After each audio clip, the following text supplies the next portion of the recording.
உலகம் முழுவதும் உள்ள சண்டை தொலைக்காட்சி நேயர்களே, உங்கள் அனைவருக்கும் வணக்கம். இது நாட்டு மருத்துவம், நலம் தரும் மருத்துவம், எல்லோருக்கும் ஏற்ற பக்க விளைவுகள் இல்லாத பாதுகாப்பான மருத்துவம், எளிய மருந்துகளை இந்த நிகழ்ச்சியின் மூலம் ஒவ்வொன்றாக நாம் பார்த்து பழகி பயன்பெற்று வருகின்றோம். இன்று சில மருத்துவ குறிப்புகளை நாம் தெரிந்து கொள்வோம். த சியாட்டிக் நர்வ் பெயின் என்று ஆங்கிலத்திலே சொல்லுவது வழக்கம். முதுகு தண்டிலே இருந்து இடுப்பினுடைய பகுதியிலே இரு பகுதிகளாக தொடை பக்கமாக கீழிறங்கி வருகின்ற மத்தியிலே வருகின்ற ஒரு நரம்பை சியாட்டிக் நர்வ் என்று ஆங்கிலத்திலே சொல்லுவார்கள். இதை ஹெர்னியேட்டட் டிஸ்க் என்றோ ப்ரொலாப்ஸ்டு டிஸ்க் என்றோ சொல்லுவார்கள். டிஸ்க் என்று சொல்லுகின்ற பொழுது ஒரு வாஷர் போல ஒரு எலும்புக்கும் இன்னொரு எலும்புக்கும் மத்தியிலே ஒரு சஸ்பென்ஷன் என்கின்ற நிலையிலே அது அழுத்தத்தை தாங்கக்கூடிய வகையில் இருக்கக்கூடிய வட்டு, அந்த வட்டு நகர்ந்து போகுதல், அதனாலே இது ப்ரொலாப்ஸ்டு டிஸ்க் என்று சொல்லுவார்கள். சில நேரத்திலே ஹெர்னியேட்டட் டிஸ்க் என்று சொல்லுவார்கள். ஹெர்னியா என்று சொல்லுகின்ற பொழுது வீக்கம் காணுவது. இப்படிப்பட்ட நிலையிலே முதுகு தண்டின் உட்புறமாக வருகின்ற இந்த சியாட்டிக் நர்வ் அழுத்தம் பட்டு வலி ஏற்படுவது அங்கே சாதாரணமாக நாம் காணுகின்ற ஒன்று. இதற்கு வெந்தயம் ஒரு அற்புதமான மருந்தாகி பயன் தருகிறது. ஃபெனுக்ரீக் என்று ஆங்கிலத்திலே சொல்லப்பெறுகின்ற நாம் சமையலுக்கு பயன்படுத்துகின்ற வெந்தயம் ஒரு இரும்பு சத்துவத்தை பெற்றிருக்கிறது. இது மியூசிலேஜ் என்று சொல்லக்கூடிய சளித்தன்மையை பெற்றிருக்கிறது. கால்சியம், மெக்னீசியம், பாஸ்பரஸ் போன்ற தாது உப்புக்களை பெற்றிருக்கிறது. அன்றாடம் ஒரு தேக்கரண்டி வெந்தயத்தை லேசாக வறுத்து பொடித்து அதனோடு பால் சேர்த்து இரவு நேரத்திலே பருகி வருகின்ற பொழுது அது எலும்புகளுக்கு பலம் தருவதாகவும் நரம்புகளுக்கு நலம் தருவதாகவும், இந்த ஸ்லிப்டு டிஸ்க், ஹெர்னியேட்டட் டிஸ்க் என்று சொல்லக்கூடிய பிரச்சனைகளிலிருந்து நமக்கு விடுதலை தரக்கூடியதாகவும் இந்த வெந்தயம் பால் விளங்கும் என்பதை இங்கே சுட்டிக்காட்ட விரும்புகின்றேன்.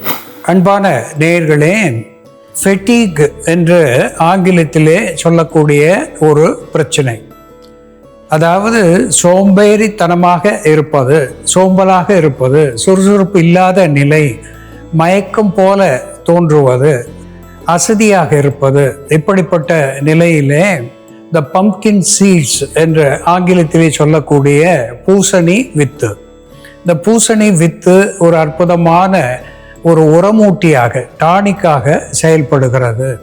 இந்த பூசணி வித்து தோல் நீக்கி நமக்கு மருந்து கடைகளிலே கிடைக்கக்கூடிய ஒன்று. அது தர்பூசணி வித்தாக இருந்தாலும் நாம் பயன்படுத்தலாம், சர்க்கரை பூசணியாக இருந்தாலும் சரி, கல்யாண பூசணி என்று சொல்லுகின்ற வெள்ளை பூசணியாக இருந்தாலும் சரி, அந்த பூசணி வித்தை வாங்கி பொடித்து வைத்துக்கொண்டு ஒரு தேக்கரண்டி காலை மாலை என்று இரு வேளை சூடான பாலோடு கலந்து கற்கண்டு சேர்த்து பருகி வருகின்ற நிலையிலே இந்த மயக்கத்தை போக்கக்கூடிய, பலத்தை தரக்கூடிய ஒரு நல் மருந்தாக, ஒரு டானிக்காக இது விளங்குவது மட்டுமல்லாமல் 40 வயதுக்கு மேற்பட்டவர்களுக்கு த ப்ராஸ்டேட் என்லார்ஜ்மெண்ட் என்று சொல்லுகின்ற விந்து கோளத்தினுடைய வீக்கம், அதனாலே ஏற்படுகின்ற சிறுநீர் பிரச்சனைகள், சிறுநீரை அடக்க ஒண்ணாத நிலை, சொட்டு சொட்டாக வருகின்ற நிலை அல்லது வாராத ஒரு நிலை, இப்படிப்பட்ட நிலைக்கு கூட இந்த பூசணி வித்து ஒரு மருந்தாகி பலன் தரும் என்பதை இங்கே மறத்தல் ஆகாது.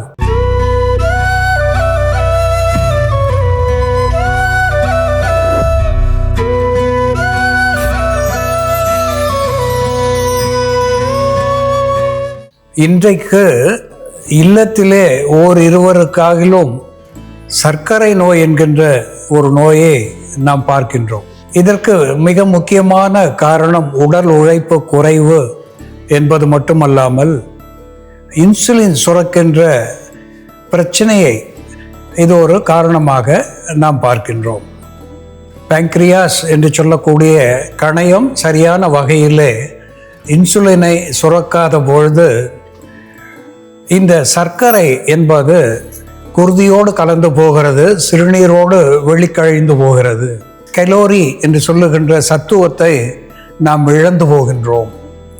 இது நீர் இழிவு என்கின்ற நோயாக தமிழிலே சொல்லப்பெறுகிறது.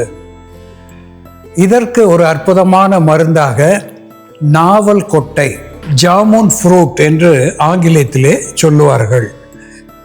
இந்த நாவல் கொட்டை ஒரு அற்புதமான சர்க்கரை நோயை குறைக்கக்கூடிய மருந்தாக பயன் தருகிறது. அதோடு கூட ஜிம்னிமா சில்வெஸ்டர் என்று சொல்லக்கூடிய சிறு குறிஞ்சான், இந்த சிறு குறிஞ்சான் என்பது நாட்டு மருந்து கடைகளிலே கிடைக்கக்கூடிய ஒரு மூலிகை. அதை வாங்கி கொண்டு அதனோடு நாவல் கொட்டை சூரணம் சேர்த்து இவை இரண்டோடு ட்ரைகோனெல்லா ஃபோயினம் கிரேக்கம் என்று தாவர பெயராலே சுட்டப்பெறுவது ஃபெனுக்ரீக் என்று ஆங்கில பெயரை பெற்றிருப்பது வெந்தயம். இந்த வெந்தயம் ஒரு அற்புதமான இரும்பு சத்துவத்தையும் மியூசிலேஜ் என்கின்ற தத்துவத்தையும் பெற்றிருப்பதனாலே இது ஒரு ஃபைபர் என்கின்ற நார் சத்துவத்தையும் மிகுதியாக பெற்றிருப்பதனாலே வயிற்று கோளாறுகள் அத்துணையும் வெளித்தள்ளி இது சர்க்கரை நோய் வாராது தடுக்கின்ற ஒன்றாக திகழ்கிறது. இதனோடு குர்குமின் லாங்கா என்று சொல்லக்கூடிய நாம் சமையலுக்கு பயன்படுத்தக்கூடிய மஞ்சள், டர்மரிக் என்ற ஆங்கிலத்திலே சொல்லப்பெறுகின்ற ஒன்று. இந்த மஞ்சள், வெந்தயம், நாவல் கொட்டை, சிறு குறிஞ்சான் இந்த நான்கையும் வாங்கி பொடித்து வைத்து கொண்டு சம அளவு எல்லாவற்றையும் ஒன்றாக உறவாடும்படி கலந்து வைத்து கொண்டு அரை தேக்கரண்டி காலை, அரை தேக்கரண்டி மாலை என்று 2 வேளை சுடுநீரோடு நாம் பருகி வருகின்ற நிலையிலே 2 விதமான சர்க்கரை நோயையும் டைப் 1, டைப் 2 என்று சொல்லக்கூடிய ஒன்று இன்சுலின் சுரக்காததினாலே ஏற்படுகின்ற நோய், இன்னொன்று சுரக்கின்ற இன்சுலின் சரிவர நாம் பயன்படுத்தாத நிலை என்ற 2 வித நிலை சர்க்கரை நோயையும் போக்கக்கூடிய ஒரு உள்மருந்தாக இது நமக்கு பயன் தருகிறது. இதனாலே நாளடைவிலே சர்க்கரை நோய் என்று வருகின்ற பொழுது நிறைய ரசாயன மாத்திரைகள் சாப்பிடுவதனாலே சிறுநீரக பழுது, கல்லீரல் பழுது இவை ஏற்படுகின்ற ஒரு நிலையை நாம் பார்க்கின்றோம். ஆரம்பத்திலேயே நாம் இந்த மூலிகை மருந்துகளை எடுத்துக்கொள்ளுகின்ற பொழுது சர்க்கரை நோயிலிருந்து விடுதலை நமக்கு கிடைக்கிறது. இன்னொன்று, சர்க்கரை நோய் மனது அளவிலே தொடர்புடையதாக திகழ்கிறது. எப்பொழுதெல்லாம் ஸ்ட்ரெஸ் என்று சொல்லுகின்ற மன அழுத்தம், கவலை ஏற்படுகின்றதோ அப்பொழுது இந்த சர்க்கரை நோயினுடைய அளவு அதிகமாகிறது என்பதையும் நாம் மறத்தல் ஆகாது. அன்பான நேயர்களே, சர்க்கரை நோய்க்கு ஒரு எளிய மருத்துவத்தை நாம் இப்பொழுது பார்ப்போம், வாருங்கள். நேயர்களே, நாம இன்னைக்கு நாட்டு மருந்து கடையில நமக்கு எளிமையா கிடைக்கக்கூடிய சில மூலிகை பொடிகளை பயன்படுத்தி ரத்தத்தில் உள்ள அதிகப்படியான சர்க்கரையின் அளவை குறைக்கக்கூடிய மருந்து, சர்க்கரை நோயினால் உடலில் ஏற்படக்கூடிய பாதிப்புகளை குறைக்கக்கூடிய ஒரு மருந்து எப்படி தயார் பண்றதுன்னு பார்க்கலாம். இதற்கு தேவையான பொருட்கள்: நாவல் கொட்டை, வெந்தயம், சிறு குறிஞ்சான், மஞ்சள். இது எல்லாமே நம்ம பொடி பண்ணி வச்சிருக்கோம். சிறு குறிஞ்சான் நிழல்ல உலர்த்தி இங்க பொடியா அரைச்சு வச்சிருக்கோம். நாவல் கொட்டை நல்லா வெயில்ல காய வச்சு ஈரம் இல்லாம அதுக்கப்புறம் அதையும் நம்ம பொடி பண்ணி வச்சிருக்கோம். அதே போல வெந்தயம் லேசா வறுத்துட்டு, இளவறுப்பா வறுத்துட்டு பொடி பண்ணி வச்சிருக்கோம். மஞ்சள் பொடி, நாவல் கொட்டையும் சிறு குறிஞ்சானும் நம்ம ஓரளவு எடுத்தோம்னா அதுல பாதி அளவு இந்த மஞ்சள் பொடியும் வெந்தயமும் எடுத்துக்கலாம். முதல்ல நாம நாவல் கொட்டை பொடி சேர்க்கலாம். இது 1 ஸ்பூன் அளவுக்கு சேர்த்தோம்னா சிறு குறிஞ்சானும் அதே அளவுக்கு சேர்க்க போகிறோம். இந்த நாவல் கொட்டை பொடி நம்ம எதற்காக இதில் சேர்க்குறோம் அப்படின்னு பார்த்தோம்னா, டயபெட்டிஸ் பேஷண்ட்ஸ்க்கு இருக்கக்கூடிய அதிகப்படியான நாவறட்சியை கட்டுப்படுத்தக்கூடிய மருந்தாக இருக்கும். அதே போல் அவர்களுக்கு ஏற்படக்கூடிய சிறுநீர் கழித்தல், அடிக்கடி சிறுநீர் கழித்தல், யூரின்ல அதிகமாக சுகர் வெளியேறது, இந்த பிரச்சனைகள் எல்லாமே இந்த நாவல் கொட்டை பொடி எடுக்கும்போது அவர்களுக்கு கண்ட்ரோல் ஆகும். அடுத்ததாக நம்ம சிறு குறிஞ்சான் பொடி, அதே அளவு சிறு குறிஞ்சான் பொடி நமக்கு நாட்டு மருந்து கடையிலையும் கிடைக்கும். சிறு குறிஞ்சான் நம்ம பேங்க்ரியாஸ்ல இருக்கக்கூடிய ஐலட் ஆஃப் லாங்கரான்ஸ் அப்படின்னு சொல்லக்கூடிய அந்த செல்களை தூண்டுவித்து இன்சுலின் சுரப்பை சுரக்க செய்யக்கூடிய மருந்தா இருக்கிறது மட்டும் இல்லாம நம்ம செல்களால சுரக்கப்பட்ட இன்சுலினை உள்ள எடுத்துக்கக்கூடிய அந்த திறனையும் அதிகப்படுத்தக்கூடிய மருந்தா இருக்கிறதுனால நம்ம சிறு குறிஞ்சான் சேர்க்கிறோம். இது டைரக்டாவே சர்க்கரை அளவை குறைக்கக்கூடிய ஒரு மருந்து. அடுத்ததா நாம வெந்தய பொடி சேர்க்கலாம். வெந்தயம் சர்க்கரை நோயாளிகளுக்கு இருக்கக்கூடிய உடல் சூட்டை தணிக்கக்கூடிய மருந்தா இருக்கும். அவர்களுக்கு யூரின் போகும்போது இருக்கக்கூடிய எரிச்சலை போக்கக்கூடிய மருந்தா இருக்கும். அதே போல சர்க்கரை நோயாளிகளுக்கு இருக்கக்கூடிய கான்ஸ்டிபேஷன், மலச்சிக்கலை சரி செய்யக்கூடிய மருந்தா இந்த வெந்தயம் செயல்படும். ரத்தத்தில் உள்ள சர்க்கரை அளவும் கட்டுப்படுத்தும். அடுத்ததா மஞ்சள் பொடி.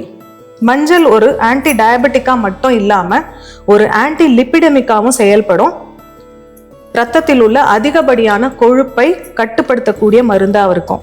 ரத்தத்தில் உள்ள அதிகப்படியான கொழுப்பு குளுக்கோஸா கன்வெர்ட் ஆகிறது, அதிகப்படியான குளுக்கோஸா கன்வெர்ட் ஆகிறதையும் இது கண்ட்ரோல் பண்ணும். இது பேசிக்கான ஒரு நீரிழிவுக்காக நம்ம பயன்படுத்தக்கூடிய ஒரு சூரணம். அதிக அளவுல சர்க்கரை அளவு இருக்கிறவங்க இது கூட வேப்பிலை, கருவேப்பிலை போன்ற மூலிகைகளையும் சேர்த்துக்கலாம். ஆவாரம் பூ பொடியும் நம்ம இது கூட சேர்க்கலாம்.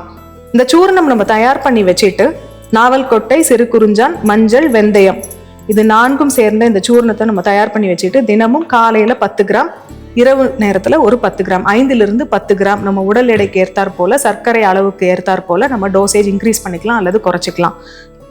வெதுவெதுப்பான தண்ணியில கலந்து இதை குடிச்சிட்டு வரும்பொழுது ரத்தத்தில் உள்ள சர்க்கரை அளவு குறையிறது மட்டும் இல்லாம சர்க்கரை நோயினால ஏற்படக்கூடிய மலச்சிக்கல், உடல் சோர்வு, அதிகப்படியான பசி, நாவறட்சி போன்ற பிரச்சனைகளும் சரியாகும். அன்பான நேயர்களே, சர்க்கரை நோய் என்று வருகின்ற பொழுது குருதியிலே சர்க்கரை அதிகரிப்பது, சிறுநீரிலே சர்க்கரை வெளியேறுவது என்கின்ற பிரச்சனை மட்டுமல்லாமல் ஏதேனும் புண்கள் வந்தால் வெகு விரைவிலே ஆறாத ஒரு நிலையை காண்பிப்பது என்பதையும் நாம் அறிந்திருக்கின்றோம். அந்த வகையிலே ஆறாத புண்களை ஆற்றுகின்ற வல்லமை உடையதாக இந்த மூலிகை மருந்துகள் நமக்கு பயன் தருகிறது. நாவல் கொட்டை சூரணம், சிறுகுறிஞ்சான் இலை சூரணம், அதனோடு வெந்தயம், மஞ்சள் இவை 4ம் சேருகின்ற பொழுது ஒரு நல் மருந்தாகி சர்க்கரையினுடைய அளவை குருதியிலிருந்து குறைக்கக்கூடிய ஒன்றாகவும் அதனாலே ஏற்பட்ட புண்களை ஆற்றக்கூடிய ஒன்றாகவும் இது விளங்குகிறது. இது மட்டும் அல்லாமல் சர்க்கரை நோய்க்கு கறிவேப்பிலையும் ஒரு அற்புதமான மருந்தாகிறது. கறிவேப்பிலை 1 கிராம் அளவு எடுத்து 1/4 பங்கு அளவு அதனோடு திப்பிலி சேர்த்து உறவாடும்படி கலந்து 2 வேளை அன்றாடம் சாப்பிட்டு வருகின்ற நிலையிலே சர்க்கரையை குறைக்கக்கூடிய ஒன்றாக அது திகழ்கிறது. பாகற்காய் சாறு பருகுவதும் சர்க்கரையினுடைய அளவை குறைக்கக்கூடியதாக நாம் அனுபவத்திலே பார்த்திருக்கின்றோம்.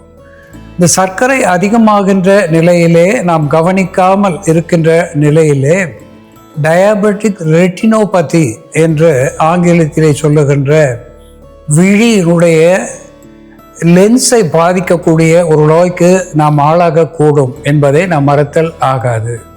அதே போல டயபெட்டிக் நியூரோபதி என்று சொல்லுகின்ற வகையிலே நரம்பு முடிச்சுகளுடைய உணர்வு தன்மையை நாம் இழந்து போகிறோம் என்பதையும் மறத்தல் ஆகாது.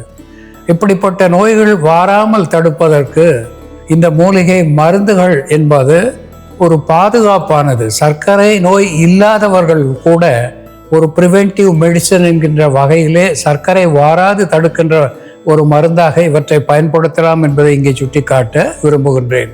அன்பான நேயர்களே, சர்க்கரை நோய்க்கு எளிதான ஒரு மருத்துவத்தை நாம் பார்த்து தெரிந்து கொண்டோம். இது போல வேறு ஒரு மருத்துவ குறிப்போடு நாம் மீண்டும் சந்திப்போம். நன்றி, வணக்கம்.